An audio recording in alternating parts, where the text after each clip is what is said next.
He's ready.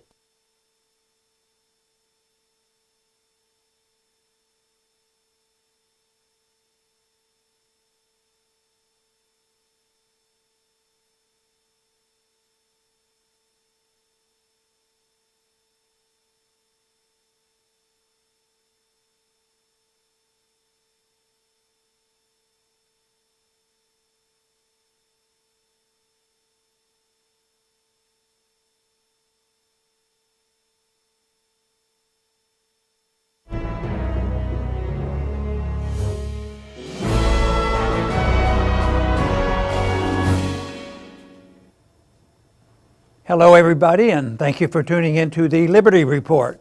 With me today is Daniel McAdams, our co-host. Daniel, good to see you. How are you this morning, Dr. Paul? I am doing fine. Good. Ready and raring to go. That's right. Solve all the problems of the world. Immediately. Peace is at hand in the Middle East, and the war will end in Yemen. Yes. But looks like maybe a little progress there. That's very interesting. You know, there were some votes in the Senate, and one was to condemn the murder of Khashoggi, which you know, the fact that was brought up in an emergency, like probably when nobody was there and it was a unanimous consent, I don't consider that meaningful, other than the fact that it was there and it was the sentiment and nobody was going to fight it, and there was going to be no debate, but it got passed. But I guess it isn't too hard to condemn, you know, this type of murder. But the other vote was in the Senate, and it was a good vote. They got some Democrats together with some Republicans to tell Trump it's time to get out of this war. Yeah. And told Congress, you know, this. But unfortunately, it was passed in the Senate, not in the House. And it's not a law of the land, but it still has a great deal of significance because they used the arguments, even though they had to go around it a little bit to get to the Constitution. The War Powers Act of 1973 was used in the only way it could be used in a proper fashion, even though since 73 it's never been used this way. So that is good. My argument has always been you could do it with just the Constitution if you need to. But the fact that they had it there and they used it, but there's been, you know, a group in the Senate and outside of the Congress, people like our program have talked about this for a long time. There's no reason why we should be supporting Saudi Arabia, but it took this murder of Khashoggi to get the attention, you know, of the members of Congress where they felt compelled to do it. To me, there's an inconsistency in saying, oh yeah, this is a horrible, horrible murder. We'll get our anti-Saudi credentials and we'll show how great we are and we're going to condemn, you know, this. At the same time, over the years, they've supported, you know, the war. But this is the first step in the right direction. What'll happen, we don't know. But I think we have to say what happened there in the Senate was a good vote. Yeah, and it's a shift because, you know, in March, they've been trying to do this for a while. And there's sort of a tripartisan group, but I think we wrote about it in the Senate because Bernie Sanders, of course, is an independent who've been trying to push this war powers vote for a while. The president set Mattis up in the spring to convince the senators not to vote to invoke the war powers resolution to withdraw troops, and they held. But this time it didn't hold. This time it shifted, and as you've written, it was an historic event. It was the first time the war powers resolution was invoked to call for the removal. As you point out, the Constitution should be enough. The only thing that the War Powers Resolution, the War Powers Act contains, which is convenient, is this expedited consideration on the floor. And so that was invoked to do it. But really, it was an historic vote. Right. I want to talk a little bit about why the House will not be debating it, especially through the period of time that they have left in control of the House, because Ryan, when he passed the Farm Bill, which was a welfare-type bill, and it went through, and he sticks in there this whole thing on foreign policy. He said, there will be no debate between now and the end of our term in office about ending the war in Yemen. He puts it in the rule. Put it in a rule, which is very, very strange. And guess what? We should be very pleased. It was bipartisan. The Democrats could have defeated that so easily. All they needed was a couple Republicans, which they'd have had, and it was done. So lo and behold, some Democrats came over, and Hoyer wasn't exactly opposed to it, and the thing went by, and that got put in there. It's sort of like closing down debate before it started. Yeah, and I think what happened, if I'm not mistaken, is that they got 5 more Republicans to vote with them, but then 5 Democrats stepped over the line. And it's pretty, as we talked about it before, it's just pretty uncommon on a rule vote, which is usually kind of a straight party line vote, for Democrats to jump over and vote with the Republicans on this rule. Well, but this points out that some issues are much bigger than partisanship. That's all you hear in the news is the fighting and the yelling and the screaming and throwing people in jail and doing just about everything. But when push comes to shove, if you have a war to defend, they will go to extremes and they will work together, and that's exactly what they did in the House. So even though with the good vote we had in the Senate, it can't go any far except for the public relations deal. This is big for that reason. But it points out a very important point. If you're elected as the populist president and America First foreign policy and an independent mind about these things, and having all his advisors working like crazy this past year, don't curtail anything. This is our war. We got to keep it going. And they wanted to condemn the killing of Khashoggi, but MBS is the one that started the war. Yeah. So they condemn his murder, which if he actually did it, murdering Khashoggi, but they're not condemning him, for starting this war. Yeah, that's the thing that, and hence the title of the show. So 2 things were passed pretty almost simultaneously was the resolution we're talking about, which called on the president to withdraw troops, withdraw support for the war.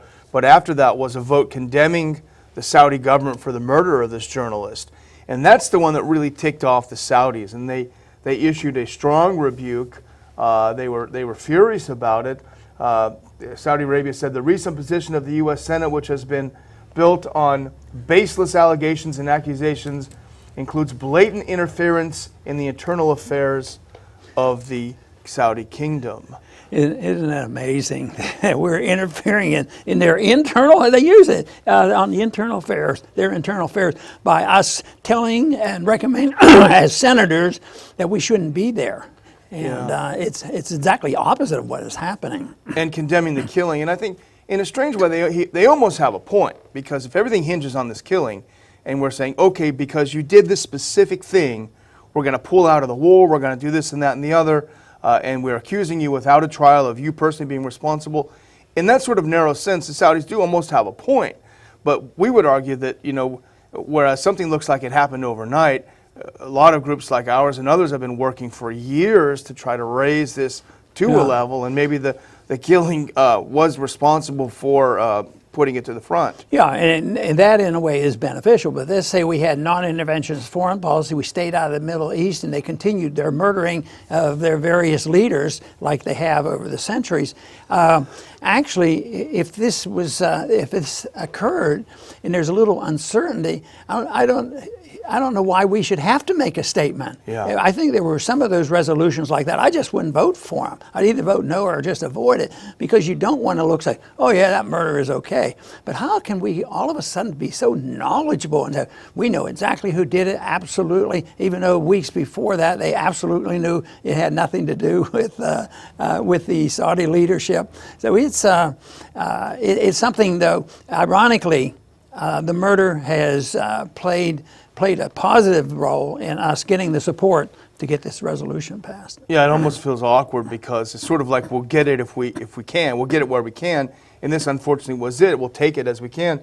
The National Interest had a piece, we saw it on antiwar.com today, that talked about it, the speed at which the opinion in Washington has shifted in the oft-ignored war in Yemen, and it's caught a lot of people by surprise how quickly it shifted. And I think that's the most substantial thing, because the murder of Khashoggi aside, this vote aside, there is a sense, and here we've been from the underneath pushing for a long time, and then all of a sudden it's noticed that at the top there's a shift happening above the iceberg. And that's, I think, the most fundamental, the most important thing that's happened. Yeah, and I think that represents the positive nature of persisting with an idea or a sound position. As long as it's there, it may take time, but it's the power of that. The anti-war people have been around for a long time, but something came together. I think sometimes that's sort of the way we've gotten some attention on the Federal Reserve.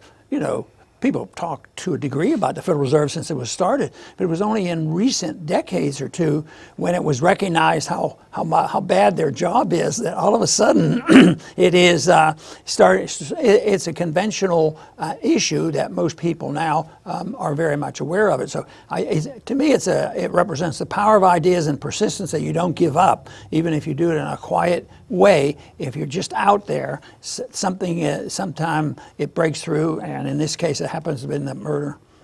And the other thing that's, I think, important and significant about this vote, first of all, the neocons are furious about it. They're very frustrated.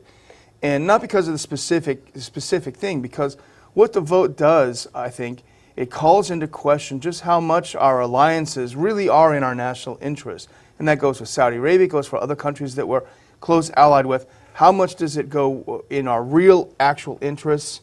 And how much does it really reflect the values that we claim to uphold? You know, we talk about U.S. foreign policy is for good, for spreading good all over the world. And then you look at this alliance with Saudi Arabia, which is obviously a malevolent force, certainly in Yemen, but you could say elsewhere as well. So it really questions, I think, which these kinds of alliances that we have, are they really in our interest, and do they reflect our values? You know, there's been a little bit of debate about a ceasefire agreement with the Saudis and the Houthis, and yet the war still rages. But maybe this vote will help push that effort, and maybe they could have a ceasefire. But right now, I don't think it exists. I think they passed the day and said, well, we're going to hold off, and maybe next week we'll have a ceasefire.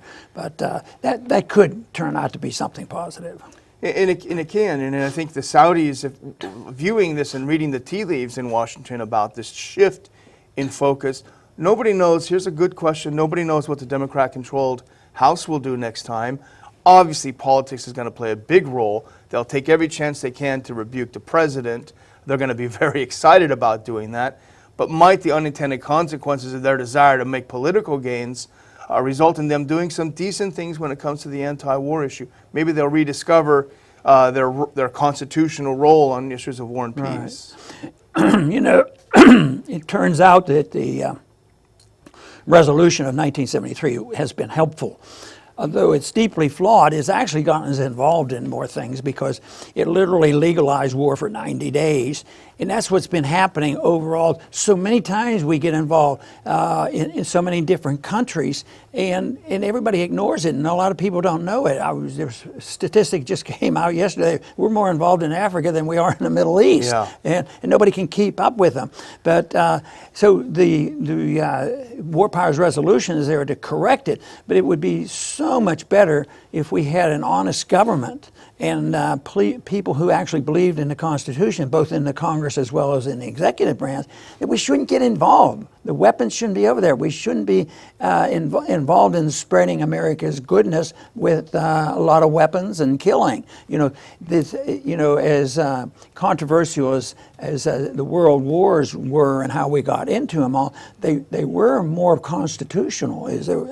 There was an outrage, there was a vote, we got involved, and the wars lasted for a shorter period of time. But now we're involved in so much. So in a way, this is a victory, but boy, after all these years, you have to say it's about time. It's about time, that's for sure. And I think this is a great opportunity also for us to point out the fact that it's been American bombs, it's been American fighters that have been dropping weapons on the Yemenis. Now they're saying about 60,000 people have been killed, way more than they initially anticipated.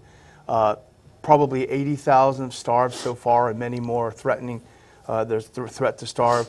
This is an opportunity for us to really reassess not only our policies in the Middle East, but the role of Congress in telling a president, you can't send troops everywhere. without authorization, without a declaration of war. So I think we should celebrate this minor victory with some caveats. Minor victory. I also would like to remind our viewers to sign up for Ron Paul Institute updates, ronpaulinstitute.org. Go up there and hit updates or sign up for our updates. I know your column this week is about it. We must have a mind meld because I did something a few days ago about it. So it's both on our minds. But so please do sign up and get some updates from us as well. There's one point that I'd like to make that I've made many times before, and that is the criticism that we get if we become and maintain a non-interventionist position. Oh, you guys are a bunch of isolationists. You want to be isolated from the world. You don't want to do anything with them. Well, I'll tell you what, this type of a foreign policy that the world endorses, it ends up isolating a lot of people. Sometimes it's segments of a society. Sometimes it's the wars that exist, and there's tremendous problem. But the idea that if we have non-intervention, that we're not involved, we're involved peacefully. That's the biggest difference. We want more involvement. We want more people trading and traveling and talking and sharing cultures and all these things, as long as we're not intervening in the internal affairs of other nations. It's pretty weird when Saudi Arabia can come and challenge us for intervening in their internal affairs, which is totally absurd, except that we have been involved in internal affairs, but a long time ago we should have avoided all this. So people should remember that non-interventionism is not isolationism. It is exactly the opposite, and it is the road to peace and prosperity. The war and interventionism and throwing our weight around and spending all the money for the military-industrial complex, avoiding believing and following the Constitution, that is an isolationism that is very, very bad. So I say that we should look to our Constitution and our belief in liberty, set a good standard for the rest of the world, and people will come to realize it isn't isolationism that we're advocating. We're advocating peace and prosperity in a moral society. I want to thank everybody for tuning in today to the Liberty Report. Please come back soon.